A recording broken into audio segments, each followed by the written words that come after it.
C ಹೆಂಗೆ ನಾವು connect ಮಾಡಬೇಕು ಅಂತಂದ್ರೆ, ಈಗ ಹಿಂಗ್ ಅವ್ರು ವಾಪಸ್ ಹಿಂಗ್ ನಡ್ಕೊಂಡ್ ಬರ್ತಾ ಇರ್ತಾರೆ, ಅಲ್ಲಿ ಕುದುರೆ ಇರುತ್ತೆ. ಕುದುರೆ White ಅದು horse. ಆ ತರ ಎಲ್ಲ ಸಕ್ಕದಾಗಿ ಹ್ಯಾಂಡಲ್ ಮಾಡ್ತಾರೆ. Handle ಅದಕ್ಕೆ ಹೇಳೋದು ಅವ್ರ ದರ್ಶನ್ ಅವ್ರದ್ದು ನೋಡಿದಾಗ ನಾವು ಅವಾಗ ಯೋಚನೆ ಮಾಡಿರ್ತೀವಲ್ಲ, ಯಾಕೆ ತರುಣ್ ಸುಧೀರ್ ಅವರು ಬೇಕು ಅನ್ನೋದು ಗೊತ್ತಾಗ್ಬಿಡುತ್ತೆ ನಮ್ಗೆ. ತುಂಬಾ ನಮ್ಗೆ ತುಂಬಾ ಜನ ಅನ್ಸಿರುತ್ತೆ, ಯಾಕೆ ತರುಣ್ ಸುಧೀರ್ ಅವ್ರನ್ನ ತುಂಬಾ. ಈಗ ದರ್ಶನ್ ಅವ್ರನ್ನ ಈ ಪೌರಾಣಿಕ ಪಾತ್ರಗಳಲ್ಲಿ ತುಂಬಾ ಚೆನ್ನಾಗಿ ಮಾಡ್ತಾರೆ. ತುಂಬಾ ಅಂದ್ರೆ ಅವ್ರು ನೋಡಿದ್ರನೆ ಆರಾಮಾಗಿ ಹೇಳಿದ್ರನೆ ಕನ್ವಿನ್ಸ್ ಆಗೋಗ್ಬಿಡುತ್ತೆ. ಸೊ ಅವ್ರನ್ನ ಅವ್ರು 2 ಫಿಲ್ಮ್ ಮಾಡಿದಾರಲ್ಲ, ಅವೆರಡರಲ್ಲೂ ಅದನ್ನ ಇಟ್ಟಿದ್ದಾರೆ. ಒಂದ್ ಸೀನ್ ಡೈಲಾಗ್ ಅಂತ ನಾಟಕೀಯ ಡೈಲಾಗ್ ತುಂಬಾ. ಹಾಯ್ ಹಲೋ ನಮಸ್ಕಾರ. ಇವತ್ತಿನ ವಿಡಿಯೋದಲ್ಲಿ ನಾವು ದರ್ಶನ್ ಅವರು ಹಾಗೆ ತರುಣ್ ಸುಧೀರ್ ಅವರ ಕಾಂಬಿನೇಷನ್ ಬಗ್ಗೆ ಮಾತಾಡೋಣ ಅಂತ ಅನ್ಕೊಂಡಿದೀವಿ. ಬಿಕಾಸ್ ತರುಣ್ ಸುಧೀರ್ ಅವ್ರು ಮಾಡಿರೋ ಎಲ್ಲಾ ಸಿನಿಮಾದಲ್ಲೂ ದರ್ಶನ್ ಅವರು ಇದ್ದಾರೆ. ಅವರ ಕಾಂಬಿನೇಷನ್ ಕೂಡ ತುಂಬಾ ಹಿಟ್ ಕಾಂಬೋ. ಅದಕ್ಕೋಸ್ಕರ ಅವ್ರ ಕಾಂಬಿನೇಷನ್ ಬಗ್ಗೆ ಈ ವಿಡಿಯೋದಲ್ಲಿ ಮಾತಾಡೋಣ. ಓಕೆ. ಸೊ ಅದಕ್ಕಿಂತ ಮುಂಚೆ ವಿಡಿಯೋಗೆ ಲೈಕ್ ಮಾಡಿ, ರೀಚ್ ಆಗೋದಕ್ಕೆ ತುಂಬಾನೇ ಹೆಲ್ಪ್ ಆಗುತ್ತೆ. ಸೊ ಈಗ ಚೌಕದಿಂದ ದರ್ಶನ್ ಅವರು ಸುಧೀರ್ ಕಾಂಬೋ ಸ್ಟಾರ್ಟ್ ಆಯ್ತು. ನನಗೆ ಆ ಫಿಲಮ್ ಅಲ್ಲಿ ವರ್ಕ್ ಆಗಿದೆ ಏನಪ್ಪಾ ಅಂದ್ರೆ, ಕೇಮಿಯೋ ಎಷ್ಟು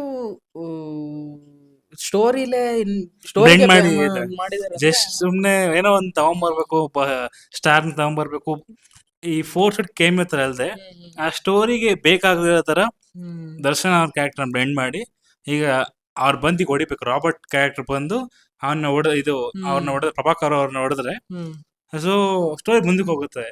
ಅದೊಂದು ಕಾನ್ಫ್ಲಿಕ್ಟ್ ಬಿಲ್ಡ್ ಮಾಡಿ ಕರ್ಸೋದು ತುಂಬಾ ಚೆನ್ನಾಗಿ ಅನಿಸ್ತು. ಪ್ರಭಾಕರ್ ಅಲ್ಲ ಅವ್ರ ಹೆಸರಿನ ಬೇರೆದೇನಾಯ್ತು. ಆಕ್ಚುಲಿ ಅವ್ನ real name Prabhakar, something Prabhakar. ಹೌದಾ?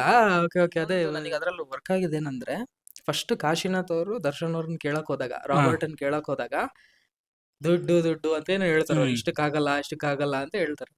ಆ ಟೈಮಲ್ಲಿ ಅವ್ರು ನೋಡಕ್ಕಾಗಲ್ಲ ಅಂತಾನೆ ತೋರಿಸ್ತಾರೆ. ಸ್ಕ್ರೀನ್ ಪ್ಲೇ ಹೇಳಿದ್ದು ಅಂದ್ರೆ, ಈಗ ಎಲ್ಲರಿಗೂ ಗೊತ್ತು ದರ್ಶನ್ ಅವ್ರು ಬಂದು ಹೊಡಿತಾರೆ ಅಂತ ಗೊತ್ತು. ಬಟ್ ಅಲ್ಲಿ ತರುಣ್ ಸುಧೀರ್ ಅವ್ರು ಏನ್ ಮಾಡಿದಾರೆ ಅಂದ್ರೆ, ಬರಲ್ಲ ಅನ್ನೋ ತರ ತೋರಿಸಿ ಮತ್ತೆ ಬರ್ತಾರೆ ಅನ್ನೋದನ್ನ ಒಂದ್ ಸೀನ್ ಹಾಕಿ, ಮತ್ತೆ ಅದಕ್ಕೊಂದ್ ಜಸ್ಟಿಫಿಕೇಶನ್ ಏನಪ್ಪಾ ಅಂದ್ರೆ, ಎಲ್ಲಾ ಕೆಲ್ಸನ ನಾನ್ ದುಡ್ಡಿಗೆ ಮಾಡಲ್ಲ ಮೇಷ್ಟ್ರೆ. ಆ ಡೈಲಾಗ್ ಎಂಡಿಂಗ್ ಕೊಟ್ಟಂಗ ಅಂದ್ರೆ ಇದಕ್ಕೆ ನಂಗೆ ಹೆಂಗ್ ಅನ್ಸುತ್ತೆ, ನೀವು ಯೂಶಲ್ ಹೇಳ್ತಾ ಇರ್ತಾಯಿಲ್ಲ, ಜನಕ್ಕೆ ಇಷ್ಟಪಡೋದು ನಡಿಬೇಕು. ಬಟ್ ಅವರು ಯಾವಾಗ ಅನ್ಕೊಂತಾರ ಆಗ ನಡಿಬಾರ್ದು. ಬಟ್ ಅದು ಜನ ಸರ್ಪ್ರೈಸ್ ಆಗ್ಬೇಕು. ಆ ತರ ನನಗೆ ನಿಜವಲ್ಲ. ಯಾಕಂದ್ರೆ ನಾನು ಮೊನ್ನೆ ಅದ್ರ ಬಗ್ಗೆ ಒಂದ್ ವಿಡಿಯೋ ಮಾಡೋಕೆ ನೋಡಿದ್ನಲ್ಲ, ಎಷ್ಟು ಕರೆಕ್ಟ್ ಆಗಿ ಐತೆ ಅಂದ್ರೆ, ಅವ್ರದ್ದು ಎಂಟ್ರಿಗೆ ಒಂದ್ ರೀಸನ್, ಕರೆಕ್ಟ್ ಆಗಿ ಅಲ್ಲಿಗೆ ಒಂದ್ ರೀಸನ್, ಲಾಸ್ಟಿಗೆ ಅವ್ರು ಹೋಗಕಾರ ಒಂದ್ ರೀಸನ್. ಅವ್ರ ಏನ್ ಅಲ್ಲಿಗೆ ಹೋಗಿ ಹೇಳಿ ಹಿಂಗ್ ಬಂದು ಹಿಂಗ್ ಹೋಗಿ ಅವ್ರ ಮಾತು ಕಾಶಿನಾಥವ್ರು ಎಲಿವೇಟ್ ಬೇರೆ ಮಾಡ್ತಾರೆ ಅವ್ರನ್ನ. ಅವ್ರ ಫಿಸಿಕ್ ಬಗ್ಗೆ ಇಂಟ್ರಡಕ್ಷನ್ ಕೊಡೋದು ಅಂದ್ರೆ, ಅದು ಎಷ್ಟು ಸ್ಟೈಲ್ಸ್ ಆಗಿ ಕೊಡ್ತಿದೆ ಅಂದ್ರೆ, ನೆಕ್ಸ್ಟ್ ಆ ಕ್ಯಾರೆಕ್ಟರ್ ತಗೊಂಡು ಒಂದು ಸ್ಟ್ಯಾಂಡರ್ಡ್ ಮೂವಿ ಮಾಡ್ಬಿಟ್ರು. ಏನಂದ್ರೆ ಆ ಹೆಸರನ್ನೇ ಫೇಮಸ್ ಆಗ್ಬಿಟ್ಟು ಜನಕ್ಕೆ ಎಷ್ಟು ಕನೆಕ್ಟ್ ಆಗಿದೆ ಕ್ಯಾರೆಕ್ಟರ್ ಅಂದ್ರೆ, ಆ ಕ್ಯಾರೆಕ್ಟರ್ ತಗೊಂಡು ಹೊಸ ಮೂವಿ ಮಾಡಿದ್ರು. ಸರ್ ಅದೇ ನೀನ್ ಹಿಂಗೋ ಅಲ್ಲಿಗೆ ತಗೊಂಡೆ. ಈಗ ನೆಕ್ಸ್ಟ್ ಬಂದಿದ್ ರಾಬರ್ಟ್ ಅಲ್ಲಿ ನನಗೆ ಇಷ್ಟ ಆಗಿದೆ ಏನಪ್ಪಾ ಅಂದ್ರೆ, ಫಸ್ಟ್ ಹಾಫ್ ನನಗೆ ಹೆವಿ ಇಷ್ಟ ಆಯ್ತು. ಅಂದ್ರೆ ಸೆಕೆಂಡ್ ಹಾಫ್ ಅಲ್ಲಿ ಏನೋ ಪೋರ್ಷನ್ ಬರುತ್ತಲ್ಲ ಅವ್ರದ್ದು, ಅದು ಅಷ್ಟಕ್ಕೆ ಕನೆಕ್ಟ್ ಆಗ್ಲಿಲ್ಲ. ಬಟ್ ಫಸ್ಟ್ ಹಾಫ್ ಅಲ್ಲಿ ಎಲಿವೇಶನ್ ಕೊಡ್ತಾರಲ್ಲ, ಅಂದ್ರೆ ಈಗ ರಾವಣನ್ ಫೈಟ್ ಸೀನ್ ಈಗ್ಲೂ ಚೆನ್ನಾಗಿದೆ ಅಂತಾನೆ ನೋಡ್ತಿರ್ತೀವಿ ಅವಾಗ. ಅದು ತುಂಬಾ ಚೆನ್ನಾಗಿ ಬ್ಲೆಂಡ್ ಮಾಡಿ ತೆಗ್ದಿದ್ರು ಅವರು. ಈಗ ಇನ್ನೊಂದ್ ಏನಪ್ಪಾ ಅಂದ್ರೆ, ಫಾರ್ ಎಕ್ಸಾಂಪಲ್ ಹೇಳೋದಾದ್ರೆ, ಈಗ ಯಾರಾದ್ರೂ ಒಬ್ಬ ಸ್ಟಾರ್ ಇದಾರಂದ್ರೆ ಅವ್ರ ಟ್ಯಾಲೆಂಟ್ ಬಗ್ಗೆ ಮಾತಾಡಕ್ಕಾಗಲ್ಲ. ಅವ್ರು ಏನೋ ಒಂದ್ ಮಾಡಿರೋದಕ್ಕೆ ಆ ಲೆವೆಲ್ಗೆ ಇರ್ತಾರೆ. ಸ್ಟಾರ್ ಅಂತ ಆಗಿರ್ತಾರಂದ್ರೆ ಯಾವ್ದಾನ ಒಂದ್ ವಿಷಯದಲ್ಲಿ ತುಂಬಾ ಹೈಯಲ್ಲಿ ಇರ್ತಾರೆ. ಈ ಡೈರೆಕ್ಟರ್ಸ್ ಗಳದ್ದು ಮೇನ್ ಏನಂದ್ರೆ, ಅವರಿಂದ ಏನ್ ತಗೋಬೇಕು ಅದು ಇಂಪಾರ್ಟೆಂಟ್ ಆಗುತ್ತೆ. ಈಗ ದರ್ಶನ್ ಅವ್ರನ್ನ ಈ ಪೌರಾಣಿಕ ಪಾತ್ರಗಳಲ್ಲಿ ತುಂಬಾ ಚೆನ್ನಾಗಿ ಮಾಡ್ತಾರೆ. ತುಂಬಾ ಅಂದ್ರೆ ಅವ್ರು ನೋಡಿದ್ರನೆ ಆರಾಮಾಗಿ ಹೇಳಿದ್ರನೆ ಕನ್ವಿನ್ಸ್ ಆಗೋಗ್ಬಿಡುತ್ತೆ. ಸೊ ಅವ್ರನ್ನ ಅವ್ರು 2 ಫಿಲ್ಮ್ ಮಾಡಿದಾರಲ್ಲ, ಅವೆರಡರಲ್ಲೂ ಅದನ್ನ ಇಟ್ಟಿದ್ದಾರೆ. ಡೈಲಾಗ್ ಅಂತ ನಾಟಕೀಯ ಡೈಲಾಗ್ ತುಂಬಾ ತಂದಿದ್ದಾರೆ. ಅದೇ ನನಗೆ ತುಂಬಾ ಚೆನ್ನಾಗಿ ವರ್ಕ್. ಅದೇ ಹೇಳಿದ್ನಲ್ಲ, ಸ್ಟಾರ್ನ ಆಡಿಯನ್ಸ್ ಹೆಂಗ್ ನೋಡ್ತಾರೆ ಹಂಗೆ ಪ್ರಾಪರ್ ಆಗಿ ಪ್ರೆಸೆಂಟ್ ಮಾಡ್ತಾರೆ. ಅಂಡ್ ಅವ್ರ ಇದಕ್ಕೆ ಸ್ಟಾರ್ಡಮ್ಗೆ ಅವ್ರು ಮಾಡಿ ಫಸ್ಟ್ ಮಾಡ್ಕೊಂಡ ಮೂವೀಸ್ಗೆ ಜನರಿಗೆ ಅವ್ರು ನೋಡಕ್ ಹೆಂಗ್ ಇಷ್ಟ ಪಡ್ತಾರೋ ಆತರ ನೋಡ್ಸ್ಬೇಕು. ಆತರ ತೋರಿಸಿದ್ರೆ ಸ್ಟಾರ್ ಹೀರೋಸ್ ಮೂವಿ ತುಂಬಾ ಚೆನ್ನಾಗಿ ವರ್ಕ್ ಆಗುತ್ತೆ. ಈಗ ಎಲ್ಲರೂ ಹೇಳ್ತಾರೆ ಕಮರ್ಷಿಯಲ್ ಫಿಲಮ್, ಕಮರ್ಷಿಯಲ್ ಮೂವೀಸ್ ಮಾಡೋದು, ಈ ಕಮರ್ಷಿಯಲ್ ಮೂವೀಸ್ ತುಂಬಾ ಫ್ಲೋಟ್ ಆಗ್ಬಿಟ್ಟಿದೆ. ಹೆಂಗ್ ಇದಾಗ್ಬಿಟ್ಟಿದೆ ಕಮರ್ಷಿಯಲ್ ಮೂವೀಸ್ ಅಂತ, ತುಂಬಾ ಜನ ನೋಡಕ್ಕೆ ಮುಂದಕ್ಕೆ ಬರ್ತಿಲ್ಲ. ಬಟ್ ಅದು ಕರೆಕ್ಟ್ ಆಗಿ ಪ್ರೆಸೆಂಟ್ ಮಾಡಿದ್ರೆ commercial movies can do wonders. ಅಂದ್ರೆ ಅದೇ ಕರೆಕ್ಟ್. ಈ ಕಮರ್ಷಿಯಲ್ ಫಿಲ್ಮ್ ಅಂದ ತಕ್ಷಣ ಅದು ಕಮರ್ಷಿಯಲ್ ಫಿಲ್ಮ್ ಕೂಡ ನಮ್ಗೇನು ಅದ್ರಲ್ಲಿ ಏನಿರುತ್ತೆ, ಅದೇ ನಾಕ್ ಫೈಟ್ ಅನ್ನೋ ತರ ಅನ್ಬಿಡ್ತಾರೆ. ಬಟ್ ನಾನ್ ಹೇಳೋದೇನಂದ್ರೆ ಆ ಕಮರ್ಷಿಯಲ್ ಫಿಲ್ಮ್ ಕರೆಕ್ಟ್ ಆಗಿ ತೆಗಿಬೇಕು ಅಂದ್ರೆ ತುಂಬಾ ಸ್ಕಿಲ್ ಬೇಕು. ಆಕ್ಚುಲಿ ಸುಮ್ನೆ ತೆಗೆದು ಎಲ್ಲರೂ ಮಾಡಕ್ಕಾಗಲ್ಲ. ತೆಗಿತಾರೆ ಸುಮ್ನೆ ಹಾ. ಫೈಟ್ ಇಡ್ತಾರೆ ಇದ್ ಮಾಡ್ತಾರೆ ಇದ್ ಮಾಡ್ತಾರೆ. ಅದೇ ಅದೇ ತುಂಬಾ ಅದೇ. ಮೂವೀಸ್ ಬರ್ತಿದೆ ನೋಡು, ಅವೆಲ್ಲ ಅಲ್ಲ, ಬಟ್ ಅಂದ್ರೆ ಕರೆಕ್ಟ್ ಆಗಿ ಪ್ರೆಸೆಂಟ್ ಮಾಡ್ಬೇಕು ಅದನ್ನ. ಅಂದ್ರೆ ಅವ್ರಿಗೆ ಇದ್ದಿದ್ದು ಒಂದು ಕನ್ಸ್ಟ್ರೆಂಟ್ ಏನಪ್ಪಾ ಅಂದ್ರೆ, ಈಗ ದರ್ಶನ್ ಅವರಂತ ದೊಡ್ಡ ಸ್ಟಾರ್ ಹ್ಮ್ ತರುಣ್ ಸುಧೀರ್ ಅವರಿಗೆ ಒಂದು ಚಾನ್ಸ್ ಕೊಟ್ಟಿದ್ದಾರೆ. ಹ್ಮ್ ಸೊ ಅದಕ್ಕೆ ಅವ್ರಿಗೆ ಏನೇನೋ ಮಾಡಕ್ ಹೋಗಿ ತೊಂದರೆ ಆಗ್ಬಾರ್ದು. Actually. ಸೊ ಅದಕ್ಕೋಸ್ಕರ ಏನ್ ಮಾಡ್ಬೇಕು, ಮಿನಿಮಮ್ ಆಗಿ ಬೇಸಿಕ್ ಆಗಿ ಒಂದ್ ಏನ್ ಟೆಂಪ್ಲೇಟ್ ಇದೆಯೋ ಅದೇ ಟೆಂಪ್ಲೇಟ್ ಅಲ್ಲೇ ಮಾಡದೆ ಅಂತ ಅವರೇ ಹೇಳಿದ್ದಾರೆ. ಹ್ಮ್ ಸೊ ಅದು ವರ್ಕ್ ಆಯ್ತು. ನೆಕ್ಸ್ಟ್ ಈಗ ಕಾಟೇರಕ್ ತಗೊಂಡ್ರೆ ನಾವು ಅವ್ರಿಗೆ ಅಲ್ಲಿಗೆ ಒಂದ್ ಸ್ವಲ್ಪ ಎಕ್ಸ್ಪೆರಿಮೆಂಟ್ ಮಾಡಕ್ ಒಂದ್ ಸ್ವಲ್ಪ ಅಂದ್ರೆ ದರ್ಶನ್ ಅವ್ರಿಗೆ ಅವ್ರ ಮೇಲೆ ನಂಬಿಕೆ ಇತ್ತು. ಅವರಿಬ್ರು ಕೂಡ ಆ ಕಾಂಬಿನೇಷನ್ ಚೆನ್ನಾಗಿ ವರ್ಕ್ ಆಗಿತ್ತು, ಒಂದ್ ಒಳ್ಳೆ ಟಾಕ್ ಇತ್ತು ಹೊರಗಡೆನೂ. ಸೊ ಅಲ್ಲಿ ನನಗೆ ಅನ್ಸಿದ್ದು ಏನಂದ್ರೆ ಸ್ವಲ್ಪ ಔಟ್ ಆಫ್ ದಿ ಬಾಕ್ಸ್ ಹೋದ್ರು, ಬಟ್ ಹ್ಮ್. ಸ್ಟಿಲ್ ಅವ್ರು ಕಮರ್ಷಿಯಲಿನೇ ಹೆಂಗ್ ಪ್ರೆಸೆಂಟ್ ಮಾಡ್ಬೇಕು, ಅನ್ನೋದೇ ಥಿಂಕ್ ಮಾಡಿದ್ರು. ಬಟ್ ಇನ್ನ ತರುಣ್ ಸುಧೀರ್ ಅವರು ಇನ್ನ explore ಪೊಟೆನ್ಶಿಯಲ್ ಮಾಡೋದು ತುಂಬಾ ಇದೆ. ತುಂಬಾ ಇದೆ. ನನ್ಗೇನೋ ಅದು ಇನ್ನಾದ್ರೂ ಸಮೇತನೂ ಅವ್ರ ಕಮರ್ಷಿಯಲ್ ಹಂಗ್ ಸ್ವಲ್ಪ ನೋಡಿದ್ರು ಕಾಟೆ ಸ್ವಲ್ಪ ಇದು ಹಾ, ಅವರು ಇನ್ನ ಫುಲ್ ಆಫ್ ಅವಿನ ಇದ್ ಮಾಡಿಲ್ಲ, ಹಾ, ಅದೇ ಅದೇ ಇನ್ನ ಇದೆ ತುಂಬಾ ಬೇರೆ ಝೋನ್ಗೆ ಹೋಗಿ ಏನ್ ಎಕ್ಸ್ಪ್ಲೋರ್ ಮಾಡಿಲ್ಲ. ಮಾಡಿಲ್ಲ. ಇನ್ನ ಚಾನ್ಸ್ ಇದೆ, ಇನ್ನ ಏನೇನ್ ಬರುತ್ತೋ ಗೊತ್ತಿಲ್ಲ. ಬಟ್ ಅದು ಕೂಡ ರಾಬರ್ಟ್ ಗಿಂತ ಇನ್ನ ನೆಕ್ಸ್ಟ್ ಸ್ವಲ್ಪ ಎಕ್ಸ್ಪ್ಲೋರ್ ಮಾಡಿದ್ದಾರೆ ಅಂತ ಮಾಡಿದ್ದಾರೆ. ಹೇಳ್ಬೋದು. ಬಟ್ ಅವ್ರ ಫುಲ್ ಪೊಟೆನ್ಶಿಯಲ್ ಅದ್ರಲ್ಲಿ ಇನ್ನ ಇದ್ ಮಾಡಿಲ್ಲ. But I am dam sure next ಬರೋ ಮೂವಿಯಲ್ಲಿ ಅವ್ರ ಫುಲ್ ಪೊಟೆನ್ಶಿಯಲ್ ತೋರಿಸ್ತಾರೆ ಅಂತ. ಅದೇ ಕರೆಕ್ಟ್. ಬಟ್ ಅದೇ ಆ ಫಿಲ್ಮ್ ಅಲ್ಲಿ ಅಂಡ್ ಮಾತಾಡ್ಬೇಕು. ಇನ್ನೊಂದ್ ಅಂದ್ರೆ ರಾಬರ್ಟ್ ಸ್ಟೋರಿ ಲೈನ್ ಬಂದ್ಬಿಟ್ಟು ಆಲ್ಮೋಸ್ಟ್ 90s ಇಂದ ತುಂಬಾ ಮೂವೀಸ್ ಬಂದಿದೆ. ತುಂಬಾ ಮೂವೀಸ್ ಬಂದಿದೆ, ಭಾಷೆಯಿಂದ ಹಿಡಿದು ಆ ತರ ಮೂವೀಸ್ ತುಂಬಾ ಬಂದಿದೆ.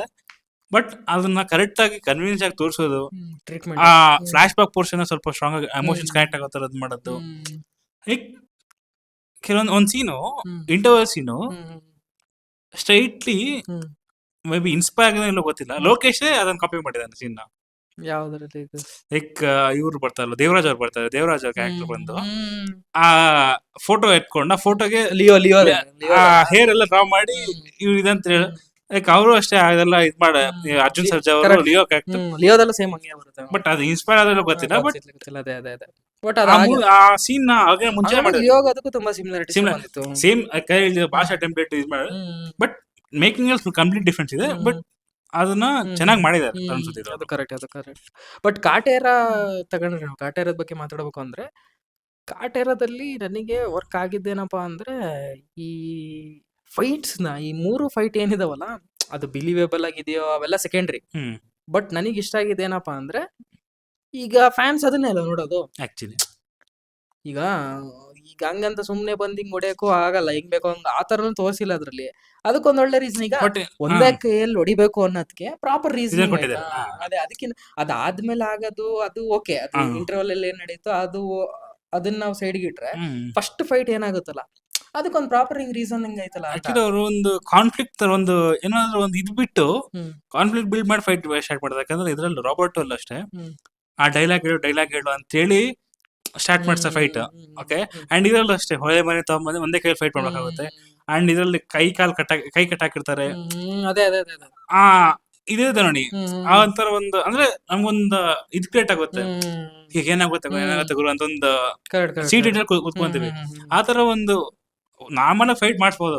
ಬಟ್ ಈ ತರ ಒಂದ್ ಏನೋ ಒಂದು ಪಾಯಿಂಟ್ ಮಾಡಿಸಿದ್ರೆ ಒಂದು ಎಕ್ಸ್ಪೀರಿಯನ್ಸ್, ಒಳ್ಳೆ ಎಕ್ಸ್ಪೀರಿಯನ್ಸ್ ಸಿಗುತ್ತೆ ಅಂತ. ಆಮೇಲೆ ಇನ್ನೊಂದ್ ಏನಂದ್ರೆ, ಈಗ ದರ್ಶನ್ ಅವರು ಬಿಗ್ ಸ್ಟಾರ್. ಈಗ ಅವರಿಗೆ ಈ ಡೈಲಾಗ್ಸ್ ಹೇಳುವಾಗ ಆಗ್ಲಿ ಅವಾಗೆಲ್ಲ ಒಂಥರ ಹೆಂಗೆ ಅಂದ್ರೆ ಫ್ಯಾನ್ಸಿಗೆ ಇಷ್ಟ ಆಗೋ ತರ ಹೇಳೋದು, ಆತರ ಒಂದ್ ಮ್ಯಾನರಿಸಮ್ ಇದೆ ಅವ್ರ್ದು. ಅದನ್ನ ಎಲ್ಲಾ ಡೈಲಾಗ್ ಅಲ್ಲೂ ಕಾಣುತ್ತೆ. ಈಗ ನಮ್ಗೆ ಒಂದ್ ಹೇಳೋದಂದ್ರೆ, ಆ ಮಚ್ಚನ್ ಹಿಂಗ್ ಹೊಡಿತಾರಲ್ಲ, ಆ ಸೀನ್ ಹಿಂಗ್ ಹೊಡಿತಾರಲ್ಲ, ಅದು ತುಂಬಾ ಹೈ ಸೀನ್. ಅಲ್ಲಿ ಸಡನ್ ಆಗಿ ಎದ್ದೇಳುತ್ತೆ, ಅಲ್ಲಿ ಕೂಲ್ ಆಗಿ ಮಾತಾಡ್ಕೊಂಡ್ ಕೂತಿರ್ತಾರೆ, ಅಲ್ಲಿ ಮಾಸ್ತಿ ಅವ್ರ ಡೈಲಾಗ್ ಸಖತ್ತಾಗಿದೆ ಬಿಡ್ರಿ. ಅದು ತಗೊಂಡ್ ಹಿಂಗ್ ಹಿಂಗ್ ಹೊಡಿತಾರ. ಆ ಸೀನ್ ಆದ ತಕ್ಷಣ ಏನಾಗುತ್ತೆ ಅಂದ್ರೆ, ಹೆಂಗೆ ನಾವು ಕನೆಕ್ಟ್ ಮಾಡ್ಬೇಕು ಅಂತಂದ್ರೆ, ಈಗ ಹಿಂಗ್ ಅವ್ರು ವಾಪಸ್ ಹಿಂಗ್ ನಡ್ಕೊಂಡ್ ಬರ್ತಾ ಇರ್ತಾರೆ, ಅಲ್ಲಿ ಕುದುರೆ ಇರುತ್ತೆ.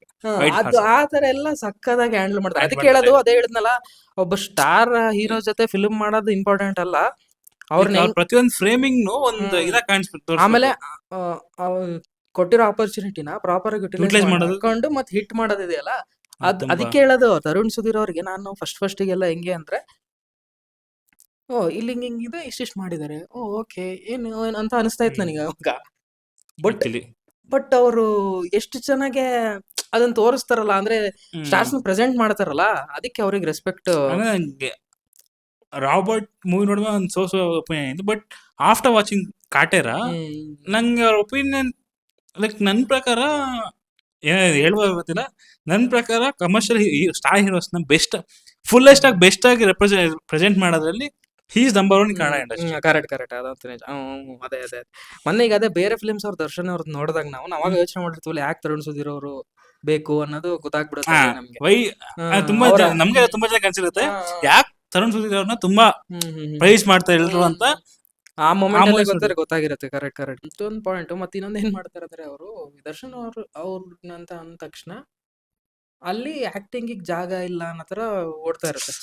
ರೀಸೆಂಟ್ ಬರ್ತಾರೆ, ಹೊಡಿತಾರೆ, ಮಾಡ್ತಾರೆ ಅಂತ. ಬಟ್ ಕಾಟೇರದಲ್ಲಿ ಅದ್ರ ಮೇಲೂ ವರ್ಕ್ ಮಾಡಿದ್ದೇನಪ್ಪ ಅಂದ್ರೆ, ಅವರು ಎಮೋಷನಲ್ ಸೀನ್ಸ್ ಕೆಲವೊಂದು ಚೆನ್ನಾಗಿಟ್ರು. ಅದೊಂದ್ ಕಡೆ ಅವಳು ಹೀರೋಯಿನ್ ಕ್ಯಾರೆಕ್ಟರ್ ತೀರ್ಕೊಂಡಾಗ ಅಲ್ಲಿ ಅಳ್ತಾರಲ್ಲ, ಅಂದ್ರೆ ಅವ್ರು ಎಂತೆಂತ ಫಿಲ್ಮ್ಸ್ ಮಾಡ್ಕೊಂಡ್ ಬಂದಿದ್ದಾರೆ. ಬಟ್ ಈ ತರನ ಅವ್ರು ಒಟ್ ಏನಂದ್ರೆ ದರ್ಶನ್ ಅವ್ರ ಸ್ಟಾರ್ ನ ಚೆನ್ನಾಗಿ ಎಕ್ಸ್ಪ್ಲೋರ್ ಮಾಡ್ತಾರೆ. ಅದೊಂದು ನಾಟ್ ಓನ್ಲಿ ಅಬೌಟ್ ಸ್ಟಾರ್ ಅಷ್ಟೇ ಅಲ್ಲ, ಆಕ್ಟಿಂಗ್ ಪೊಟೆನ್ಶಿಯಲ್ ಇರುತ್ತಲ್ವಾ, ಆಕ್ಟಿಂಗ್ ನ ಕೂಡ ಪ್ರತಿಯೊಂದು ಡಿಪಾರ್ಟ್ಮೆಂಟ್ ಎಕ್ಸೆಲ್ ಆಗಿದ್ದಾರೆ ಮೂವಿ ನೋಡಿದ್ರೆ. ಕರೆಕ್ಟ್ ಅದೇ ಅದ್ರಲ್ಲಿ ಏನು ಅಂದ್ರೆ, ಸ್ಟಾರ್ಟಿಂಗ್ ಅವ್ರನ್ನ ಒಂದ್ ಸ್ವಲ್ಪ ಬೇರೆ ತರ ತೋರಿಸಿದ್ರಲ್ಲ, ಅದೊಂದು ಏಜ್ಡ್ ಲುಕ್. ಅದೊಂದು ಡಿಫ್ರೆಂಟ್ ಟ್ರೈ ಮಾಡಿದ್ರು. ಆದ್ರೆ ಅದರ ಪ್ರಾಸ್ಥೆಟಿಕ್ ಅಷ್ಟು ಕರೆಕ್ಟ್ ಆಗಿ ವರ್ಕ್ ಆಗಲಿಲ್ಲ, ಹಂಗೆ ಅಂತ ಮಾತಾಡಿದ್ರು. ಬಟ್ ಅದೇ ಹೇಳಿದ್, ಏನೇ ಅಂದ್ರೂ ಒಂದ್ ಏನಾದ್ರು ಒಂದು ಟ್ರೈ ಮಾಡ್ತಾರೆ. ಬಟ್ ಒಟ್ಟಿನಲ್ಲಿ ಚೌಕದಿಂದ ಹಿಡಿದು ಪ್ರತಿಯೊಂದು ಫಿಲ್ಮ್ ಅಲ್ಲೂ ಕೊಟ್ಟಿರೋ ಆಪರ್ಚುನಿಟಿನ ಅವ್ರಂಗೆ ಯುಟಿಲೈಸ್ ಮಾಡ್ಕೋಬೇಕು. ನಂಗೆ ಆಕ್ಚುಲಿ ನಿಮ್ಗೆ ಒಂದು ಮಾತು ಹೇಳ್ತೇನೆ ಯಾವಾಗಲೂ, ತರುಣ್ ಸುಧೀರ್ ಲೈಕ್ ಕಂಪೇರ್ ಮಾಡಬಾರ್ದು, but Tarun Sudhir can be called as Attlee of Kannada industry. ಯಾಕಂದ್ರೆ ಅವನು ಸೇಮ್ ಅಟ್ಲಿ ಅವ್ರು ಕೂಡ ಸೇಮ್ ವಿಜಯ್ ಅವ್ರ ಜೊತೆ ಮೂವೀಸ್ ಮಾಡಿ ವಿಜಯ್ ಹೆಂಗ್ ಪ್ರೆಸೆಂಟ್ ಮಾಡುವಾಗ ಹಂಗೆ ಪ್ರೆಸೆಂಟ್ ಮಾಡ್ತಿದ್ರು. ಅಂಡ್ ತರುಣ್ ಸುಧೀರ್ ಸೇಮ್ ಹಂಗೆ ಮಾಡ್ತಾರೆ. ಬಟ್ ಎಲ್ಲೋ ಒಂದು ಇದು ಚಿಕ್ಕವಾಗಿಂದ ದರ್ಶನ್ ಅವ್ರನ್ನ ಮೂವೀಸ್ ನೋಡಿ ಒಂದು ಈ ವಿಷಯ ಅಂದ್ರೆ, ದರ್ಶನ್ ಅವ್ರನ್ನ ಒಂದು ಅಟ್ಲಿ ಅವ್ರ ಡೈರೆಕ್ಷನ್ ಒಂದು ಮಾಸ್ ಕಮರ್ಷಿಯಲ್ ಮೂವೀಸ್ ಅಲ್ಲಿ ನೋಡಿ ಆ ಒಂದು ಆಸೆ ಇದೆ. ಡ್ರೀಮೇ ಅದು, ಅಷ್ಟೇ, ಅದೇನಾಗಲ್ಲ. ಬಟ್ ಹಂಗ್ ಪ್ರೆಸೆಂಟ್ ಮಾಡ್ಬೇಕು ಅಂದ್ರೆ ನಮ್ ಪ್ರಶಾಂತ್ ನೀಲ್ ಅವರ ಪ್ರೆಸೆಂಟ್ ಮಾಡಿದ್ರೆ ಹೆಂಗೋ ಆಗೋಗ್ಬಿಡುತ್ತಲ್ಲ, ಅವೆಲ್ಲ ಆಗಲ್ಲ. ಅದೇ ಸೊ ಇಲ್ಲಿಗೆ ಎಂಡ್ ಮಾಡೋಣ. Okay, thank you for watching this video. So please like, share and subscribe. ವಿಡಿಯೋಗೆ ಲೈಕ್ ಮಾಡಿ. ಆಮೇಲೆ ತುಂಬಾ ಹೆಲ್ಪ್ ಆಗುತ್ತೆ. ಟೈಮ್ ಸ್ಟಾಪ್ಸ್ ನ ಹಾಕಿರ್ತೇನೆ. ಸೊ ನಿಮ್ಗೆ ಯಾವ ಇದು ಬೇಕು ಅಲ್ಲಿ ನೋಡಿ, ಅಲ್ಲಿ ಟ್ರೈ ಮಾಡಿ. ಮತ್ತೆ ಯೂನಿಕ್ ಕಾಂಟೆಂಟ್ ಜೊತೆ ಸಿಗ್ತೀವಿ. ಅಲ್ಲಿವರೆಗೂ filmy stuff by Nehal channel ಕಡೆಯಿಂದ ಬೈ.